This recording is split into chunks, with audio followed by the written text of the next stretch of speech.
Quando saiu a série de 100 Anos de Solidão, eu sabia que eu tinha que ler o livro antes pra poder assistir ela. E depois de ter assistido, eu sinceramente acho que esse é o caminho certo pra fazer as coisas. Existem coisas ali que são mais interessantes de conhecer primeiro no livro pra depois poder ver ao vivo. Mas primeiro vamos aos fatos. Sobre o que é 100 Anos de Solidão. Aqui a gente conhece a história de uma família, principalmente, que é a família fundadora de um povoado chamado Macondo. E aí a gente acompanha desde como e por que eles fundaram esse povoado, todas as gerações que vieram junto dessa família, todo o desenvolvimento que acontece com aquelas pessoas naquela cidadezinha. Não sei se dá pra chamar de cidadezinha ou povoado, mas enfim, a gente acompanha desde o nascimento desse povoado, o crescimento, o desenvolvimento das pessoas que estão ali também, até o final dele, que também é o fim da linhagem dessa família. Então meio que a história da família se mistura com a história desse povoado, como ela surge, como ela cresce, como ela termina. E sim, são 100 e tantos anos contados nesse livrinho aqui. E o que encanta muito desse livro é justamente como essa história é contada. O Gabriel Garcia Marques, traz aqui uma escrita com uma narrativa de contação de histórias. Então tem poucas falas porque é como se você estivesse contando uma história no boca a boca, sabe? Parece muito quando você tá lendo a história que é tipo como se sua avó estivesse contando uma história, ou seus amigos ali na mesa do bar te contando o caso que aconteceu. Parece com o que Tolkien tentou fazer com o Silmarillion, mas ele falhou miseravelmente e aqui o Gabo arrasou demais. É um tipo de escrita que você demora um pouquinho pra entender, é diferente do que a gente tá acostumado, então você precisa se encaixar ali naquele estilo, mas depois que você abraça isso, esse livro é maravilhoso. Pode causar um certo incômodo, principalmente pra galera que gosta de uma leitura rápida. Dá pra sentir que tem uma galera passando um nervoso, vendo todas essas páginas abarrotadas de palavras, mas eu juro pra vocês que vale muito a pena ler elas.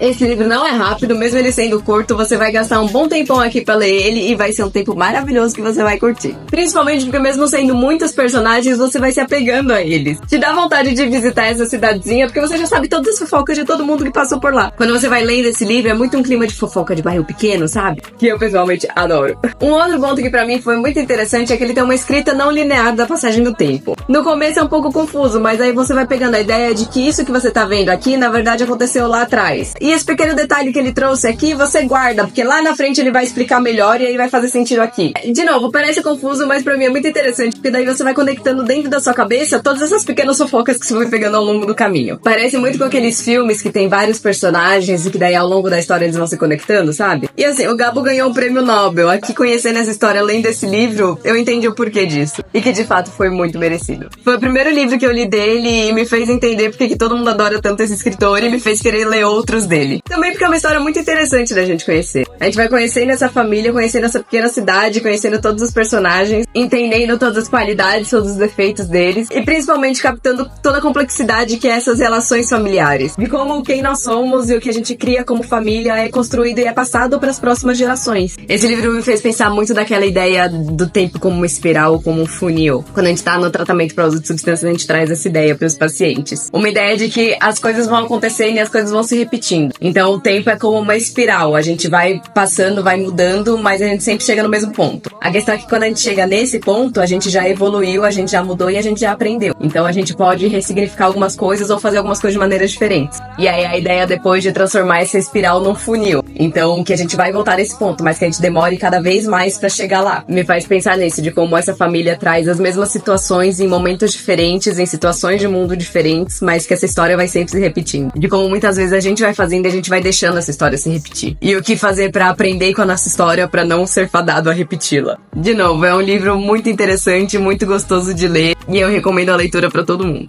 Mas aí vamos pra essa série, pra essa adaptação tão polêmica que a Netflix fez. Não que ela seja polêmica pela história em si, ela pareceu muito bom, muito fiel ao livro. Mas é polêmica porque é meio confuso se o Gabo queria ou não que as obras dele fossem adaptadas. Ao longo do tempo, ele sempre falou que não queria que tivessem adaptações das suas histórias, o que, sem julgamento, sem crítica pro autor, ele decide o que fazer com suas obras, e algumas histórias de fato não devem ser adaptadas. E eu acho que é sempre um perigo, na real, porque a gente vê muitas obras sendo adaptadas e sendo muito mal adaptadas. E aí muitas vezes acaba com a imagem que as pessoas têm do livro por causa de uma adaptação que estragou com tudo. É sempre um risco, principalmente quando o autor já não tá mais aqui, que é o caso do Gabo. Mas aí, no final da vida dele, ele começou a mudar de ideia sobre isso. E sempre fica meio em dúvida se ele mudou de ideia de fato. No final da vida, ele tava com uma demência, acho que era o Alzheimer de fato. E aí fica um pouco aquela questão, ele começou a falar que as obras podiam ser adaptadas porque ele mudou de ideia ou porque ele tava confuso e demenciado. É muito complexo e muito particular de cada indivíduo, de cada situação, se as falas de uma pessoa com demência podem ser levadas em consideração ou não. E aí também vem o segundo ponto, de que então são os familiares que estão com os direitos autorais dessas obras. E aí eles estão adaptando porque eles podem, porque o autor permitiu ou porque eles vão ganhar dinheiro com isso. É uma situação muito difícil da gente tratar e também por isso fica tão polêmico. Mas o fato é que a obra tá aí, foi adaptada, foi muito bem adaptada, diga-se de passagem, tá muito fiel ao livro. O Amor nos Tempos do Cólera também tinha sido adaptado por um filme. Eu não li o livro, mas eu achei o filme muito bom, então talvez de fato também tenha sido muito bem adaptado. Tem como fiscalizar e trabalhar essas adaptações de um jeito que fique bom, talvez a família esteja de fato fazendo isso. Mas a série ficou muito parecida com o livro, trouxe muito da vibe de Macondo, que é um realismo fantástico e tem várias situações que a gente acha meio esquisito, mas que faz total sentido com a história. No livro, na verdade, eu achei que essas situações eram melhor tratadas. Na série trouxe muito uma vibe de esquisitices mesmo, das pessoas achando tudo aquilo muito estranho, que não tem no livro. No livro, essas pequenas magias são naturalizadas pelo pessoal de Macondo, então realmente é um realismo fantástico que se encaixa muito bem com a história. Eles até fizeram pequenas alterações na história na série, que eu não achei que ficaram ruins. Trouxe mais destaque para alguns personagens que de fato podia ter explorado melhor a história deles. Só senti falta disso, dessa naturalização da esquisitice, mas também da não linearidade que tem aqui no livro, que pra mim ficou uma das coisas mais legais de acompanhar na história e que podiam ter feito na série. Eu acho que ficaria bem interessante e principalmente ficaria mais fácil da gente acompanhar vendo os atores fazendo aquilo e não só sendo nomes e situações aleatórias na nossa cabeça. No começo eles até fizeram um pouco isso, mas isso não foi acompanhado ao longo da história. Mas também porque a situação que a gente viu no começo da série ainda não aconteceu, porque a série ainda não terminou. Os episódios que estão na Netflix foi só a primeira parte da história. A segunda parte a gente ainda nem tem previsão de quando vai sair. Pelo que eu vi, a segunda parte tá em produção. Não sei se em produção significa que já tá gravando ou em que passo que eles estão, mas eu pessoalmente recomendo vocês esperarem sair a segunda parte pra assistir a série toda. Acompanhar essa história inteira de uma vez vai ser muito mais gostoso do que a gente ficar esperando esse tempo todo pra vir a segunda parte. Mesmo porque ainda vão vir muitos outros personagens que fazem sentido com a história que a gente já viu, então vai ser mais fácil da gente acompanhar tudo de uma vez mesmo. E ainda que seja diferente, ainda que o livro seja melhor, eu recomendo vocês assistirem a série. Mas se você quiser, você faz igual eu, lê o livro primeiro, depois assiste. E aí você pode tirar suas próprias conclusões sobre o que você achou dessa polêmica adaptação que a Netflix fez.